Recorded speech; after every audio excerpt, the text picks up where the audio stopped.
Good day, everyone. I've come once again today to teach you.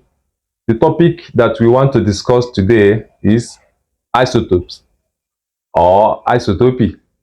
It's a topic we have in chemistry. So follow me. If you're a science student, let me teach you what an isotope is all about, or the phenomenon called isotopy is all about. So let's go. All right. So we have isotopy. We also have what? Isotopes. Let us start with isotopy. We have like this. Isotopy. All right. What do you understand by isotopy? Isotopy has to do with existence of atoms of an element with the same atomic number but different atomic mass. So, for example, we have chlorine. We have atoms of chlorine, but you notice that one of the atoms will have different atomic mass from the other. Such is what we call what? Isotopy. When you have atoms, different atoms of the same element, maybe different atoms of carbon or different atoms of chlorine or different atoms of oxygen and so on and so forth, but they will have the same atomic number. For them to have the same atomic number simply means that they belong to the same what? Element. If they have different atomic numbers, that means that they are not of the same element. Is it clear? So that's why they have the same atomic number. Is it clear? They have the same atomic number because they are from what? The same element. But you notice that the atomic masses will become what? Different. One will be heavier than the other one. Is it clear? So you start asking yourself question, why is it that this atom of carbon is different from, that is heavier than this atom of what? Carbon? Or why is it that this atom of chlorine is heavier than this atom of what? Chlorine?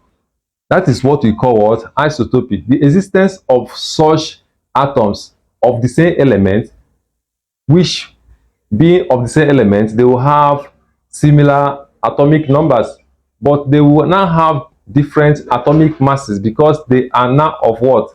Different masses. Is it clear? So when you have something like this, you say that isotopy is what? Existing. So such phenomenon or such existence is what we refer to as what? Isotopy. All right, so we have it as isotopy. The next one we have is we have isotopes. Isotopes. So these isotopes of a thing, remember I have explained what isotopy is all about. So isotopes, they are now those atoms of the same element that will have what? The same atomic number but different atomic masses. All right. For example, you may have chlorine. Chlorine is Cl. We have different atoms of chlorine. You notice that because that they are chlorine, this one should be 17, this one should be what? 17, because atomic number of chlorine is what? 17. But you notice that this one may have mass number of 35, while this one will have mass number of what? 37. Can you see? So these two atoms, they are of the same what? Element. They have the same atomic numbers but different what? Atomic masses. Is it clear? Existence of this kind of atoms is what we call what? Isotopy. Why these atoms themselves, they are what we call what? Isotopes. So this and this, they are what? Isotopes. Can you see that? They are what? Isotopes. Why the existence of such phenomenon is what we call what? Isotopy. So existence of two atoms of chlorine in such a way that they will have similar atomic numbers but different mass numbers, that is what? Isotopy. Why the two atoms in question, they are called what? Isotopes. So that is it. All right. That will bring us to what we call what? Relative atomic mass. Relative atomic mass. Relative atomic mass. When you hear relative atomic mass of a thing, relative atomic mass is as a result of what? Isotopy. It's as a result of what? Isotopy. So relative atomic mass has to do with average mass of these isotopes. Average mass of these what? Isotopes. It means mass of this one and mass of this, average of two of them, based on their what? Abundance, based on their existence. There are some that exist more than the other, like 35. Cl35 is of more abundance than Cl37. So you can see this one more often than this one. Can you see that? So when you calculate the average of these atomic masses based on their what?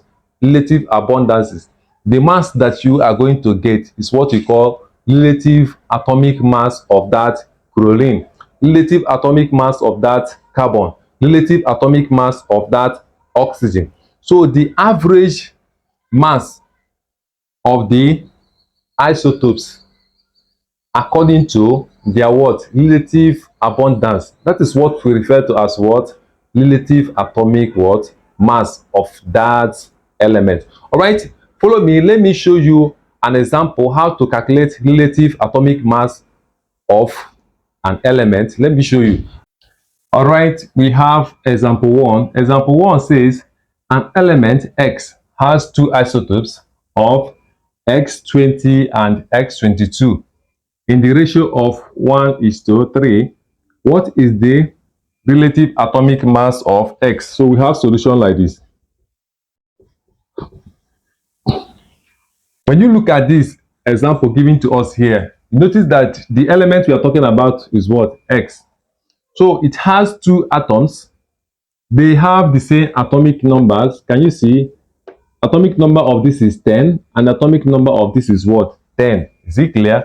But when you look at atomic mass or mass number, we have that this one is 22 and this one is 20. So they are what? Isotopes. They are what? Isotopes. Isotopes are atoms of the same element which have similar atomic numbers but different mass numbers. As you can see, they have similar atomic numbers. This one has 10, this one has 10, similar atomic numbers, but mass numbers or atomic mass, they are different. This one has 22 while this one has what? 20. So they are isotopes. So we have existence of what? Isotopy here. So we are going to find the average of this based on their what? Relative abundance. Is it clear? When you find their isotope, when you find their relative atomic mass based on this, that will give you the question that you are talking about. All right. So we have 1:3, meaning that the first one will have the first one. That means X20 will have ratio of 1, while X22 will have ratio of what? 3. Can you see that? All right. So you bring this one. We have we find our total ratio. We have total ratio like this. The ratio is 1:3. So total ratio will give us 1 plus 3, which will give us what? 4. Can you see 4 here? All right. So that is it. Then we find this total ratio, which is this now. We'll now be using it to be solving other ones. So what is the mass of this? Mass of this is 20 and the ratio is what? 1. So you see you have 1/4. That's the ratio of this over total ratio times the mass, which is what? 20. Can you see it? Plus ratio of the second one, which is 3 over total ratio times what? The mass, which is what? 22. Can you see that? Is it clear to you? The ratio of the first one over total ratio times the atomic mass plus ratio of the second one over total ratio times the mass of the second one. Can you see that? All right. So that is it. When you solve this thing very well, you notice that numerator will multiply numerator. It will give us 20/4. 1 times 20 is 20. 4 times 1 will give us this. Can you see that? So we have plus like this. 3 times 22. It will give us what? 66. 4 times 1 will give us what? 4. Can you see that? All right. I don't have much space here. So let me continue over here. So look at what we have here. We have 20/4 plus we have 66/4. Can you see that? So the LCM of 4 and 4 is what? 4. So we have 4 like this. Can you see that?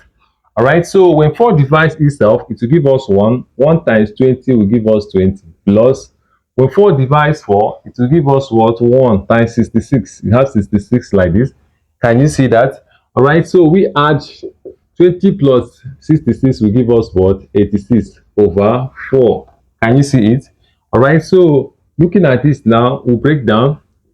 When 4 divides itself, it will give us 1. Dividing 8, it will give us what? 2.